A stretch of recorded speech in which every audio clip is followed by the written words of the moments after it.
नमस्कार. आज नसरापूर रेप आणि मर्डर केस यामध्ये माननीय कोर्टाने निकाल दिलेला आहे. यामध्ये प्रत्येक सेक्शन ज्याच्यामध्ये आरोपी विरुद्ध चार्ज प्रूव्ह केले होते त्या 3 मृत्यूदंड आणि इतर सर्व सेक्शनमध्ये मॅक्सिमम पनिशमेंट जे कायद्यानुसार आहे ते आरोपीला देण्यात आलेली आहे. यासाठी सर्वप्रथम मी माननीय कोर्टाचा अभिनंदन करतो की जज साहेबाने त्याची समर वेकेशन सोडून हा खटला जे आहे ते कंटिन्युअस कोणताही ब्रेक ना घेता चालवला. त्याच्यानंतर ह्या गुन्ह्यामध्ये विशेष सरकारी वकील म्हणून स्पेशल पीपी श्री अजय मिसर साहेब जे सध्या आमच्या बरोबर इथे आहात त्यांचा आणि त्यांची टीमचा विशेष अभिनंदन आहे की त्यांनी पुण्यात मुक्काम करून दररोज उशिरापर्यंत या केसमध्ये स्टडी करून साक्षीदाराबाबत सगळे माहिती करून आणि एक्झामिनेशन खूप चांगल्या प्रकारे झाला ह्या केसमध्ये. त्याच्याबरोबर क्रॉस एक्झामिनेशन होता ते पण डिटेलमध्ये कोर्टात झालेला आहे. या केसमध्ये 16 दिवसात 55 विटनेस तपासणे त्यासाठी माननीय कोर्टाला आणि अजय मिसर सर आणि त्याची टीमचा खूप खूप अभिनंदन आहे.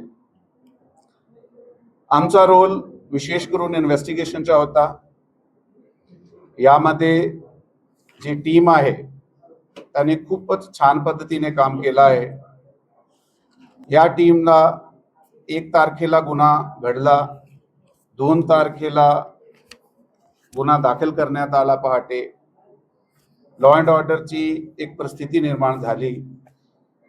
जसा की आज माननीय कोर्टाने जजमेंटमध्ये हे सांगितलेलं आहे की सोसायटल कॉन्शियस जे होती सोसायटल कॉन्शियसला खूप मोठा झटका बसला होता की समाजात नेमका चालू काय आहे. आणि माननीय कोर्टाने जजमेंटमध्ये असे पण नमूद केले आहे की असा काय होत आहे, कोणते कारण आहे ज्यामुळे सोसायटल कॉन्शियसला झटका बसला आणि त्यांना रस्त्यावर येऊन हे सांगावं लागले की आरोपीला आमच्या ताब्यात द्या, त्याचा न्याय आम्ही करू.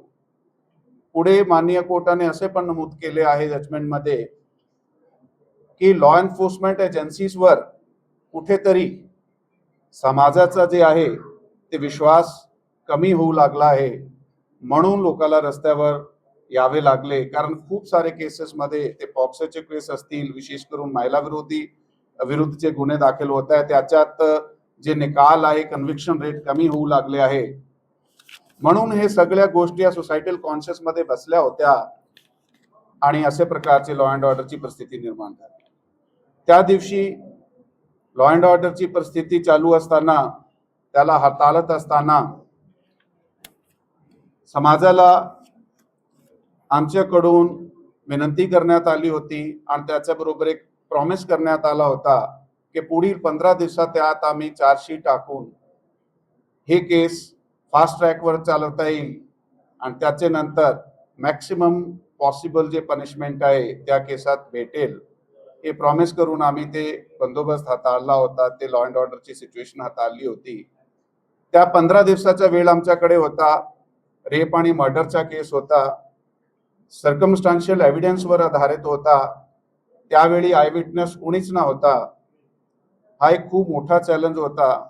त्यासाठी एक टीम फॉर्म करण्यात आली.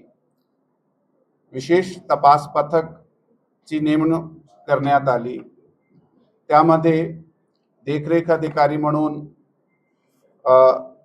बारामती जे आमचा विभाग आहे त्याचे अपर पोलीस अधीक्षक श्री गणेश बिरादार, त्याच्याबरोबर SDPO भोर. आता SDPO भोर त्यावेळी नेमके सुट्टीवर असल्याने आमचे EOW चे मायने साहेब ते चार्जमध्ये होते. परंतु ज्यावेळी SDPO भोर गौर साहेब माझे बरोबर बसलेले आहात, ते ज्यावेळी हे सुट्टीमधनं हजर झाले, माने साहेबांनी तेव्हापर्यंत हे सोडला नाही की मी आता नवीन जे STPO ओरिजिनल चार्ज आहे ते आलेले आहे आणि मी पुढे माझा काम बघू. ते 15 दिवस कंटिन्युअस, अख्खा तर 2 महिने कंटिन्यू जोपर्यंत निकाल आले नाही ते आमचे बरोबर होते.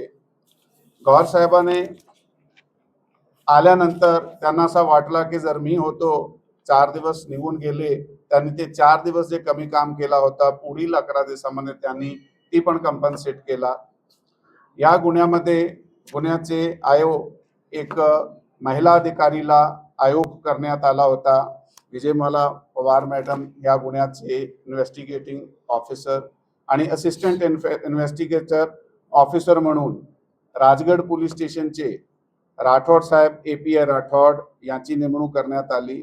त्याच्याबरोबर API मोहिते आमचे LCBचे ऑफिसर आहात, त्यांनी खूप कॉम्पिटन्सने काम केला आणि ह्या गुन्ह्यात जे एक महिला अधिकारी अजून होते तो WPSI जेंडगे, त्यांचं आता प्रमोशन होऊन बदली झालेली आहे, सध्या इथे उपस्थित नाही आहात. जेंडगे मॅडम शिरूर पोलीस स्टेशनला होते, त्यांनी खूप चांगला काम केला.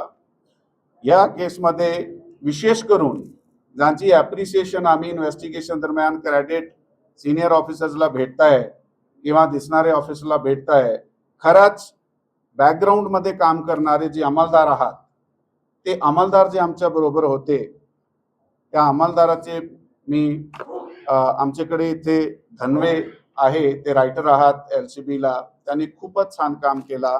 सपकाळ आमच्या बरोबर होते, नवळे आमच्या बरोबर होते, चमन शेख आमच्या बरोबर होते, लडकत आमच्याकडे होते, अक्षय आमच्या बरोबर होता, मंगेश भगत आमच्या बरोबर होते आणि तिगडे आणि मदने.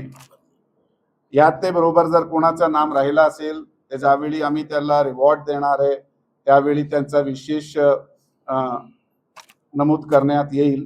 आता ह्या टीमने दिवस रात्र खूपच काम केला, पण हे सांगत असताना माझ्याकडून हे मधून राहून जाणार आहे की अजय मिसर साहेबाची टीमचे बरोबर प्रथमेश आमच्याकडे सध्या आहात, प्रथमेश आहात, त्यांच्याबरोबर सुरेश गायकवाड आहात, मंगेश नवले आहात, नावंदर मॅडम आमच्या बरोबर होते. त्यांनी खूप चांगल्या प्रकारे ह्या टीम, खरा तर कौतुक ह्या टीमचा केला पाहिजे. त्यांनी दिवस रात बसून 1200 पानाची एक चार्जशीट 15 दिवसात तयार करणे आणि ती पण फुल प्रूफ तयार करणे, त्यामध्ये कुठल्याही प्रकारचा जे नॅचरल कोर्स ऑफ ऑफेन्स होता त्याला फॉलो केला गेला होता. खूप सारे प्रश्न चॅलेंजेस ह्याचे समोर आले होते, परंतु सगळ्याचा जे निराकरण आहे ते नॅचरल कोर्स ऑफ इन्व्हेस्टिगेशन मध्ये करण्यात आलेलं आहे.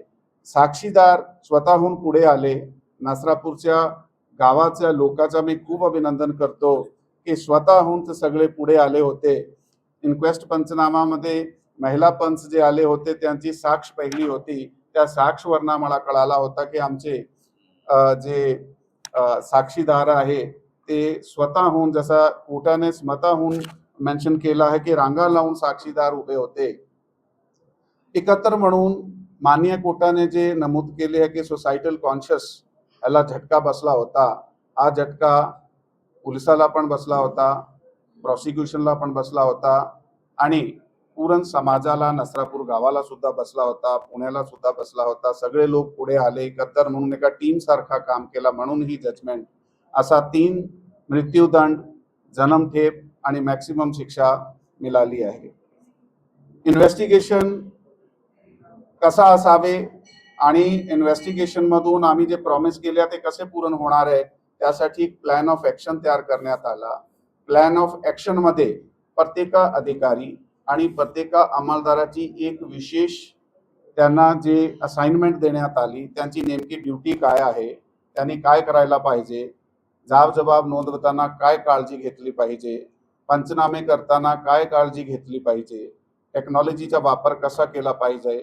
जसं मिसर साहेबांनी सांगितलेलं आहे की ई-साक्षच्या हे भारतीय न्याय संहिता या नवीन लॉज, जे न्यू लॉज आलेले आहे त्याची इम्प्लिमेंटेशन आहे ते खरोखरी खूप चांगल्या पद्धतीने हा केसमध्ये करण्यात आलेली आहे. विशेष करून या केसमध्ये एक व्हर्च्युअल पंचनामा करण्यात आला.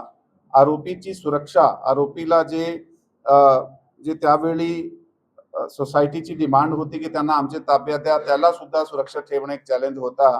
एक मेमोरँडम पंचनामा करण्यात आला, ते आम्ही देर रात्री सकाळी 3 वाजता केला होता आणि ते केल्यानंतर परत एक अशी परिस्थिती निर्माण झाली की एक दुसरा पंचनामा करायची, पण त्याला परत इकडे घेऊन जाणे ते उपयुक्त न ठरत होता. म्हणून त्यावेळी एक व्हर्च्युअल पंचनामा करण्यात आला. एका पोलीस स्टेशन मध्ये VC अरेंज करून पंच ठरवून त्याच्याबरोबर असिस्टंट इन्व्हेस्टिगेशन ऑफिसर होता आणि इन्व्हेस्टिगेशन ऑफिसरने टॅबच्या माध्यमाताने ज्या ज्या ठिकाणी आरोपीने आम्हाला ते ॲपरेटस मध्ये इलेक्ट्रॉनिक ॲपरेटस मध्ये दाखवला की कुठे त्यांनी नेमका त्याचा साहित्य ठेवला होता जाणून असं करण्यात आला. काफी हो, हा फर्स्ट टाइम अशा प्रकारचा पंचनामा करण्यात आला होता आणि हे माननीय कोर्टाने अप्रूव्ह सुद्धा केलेला आहे आणि त्याची व्हॅल्यू ठरण्यात आलेली आहे.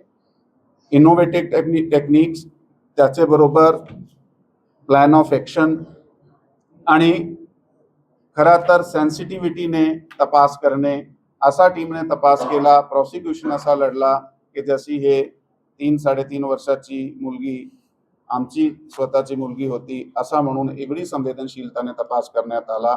म्हणून आपल्या समोर आज एक ऐतिहासिक निकाल आहे. थँक्यू. जय हिंद.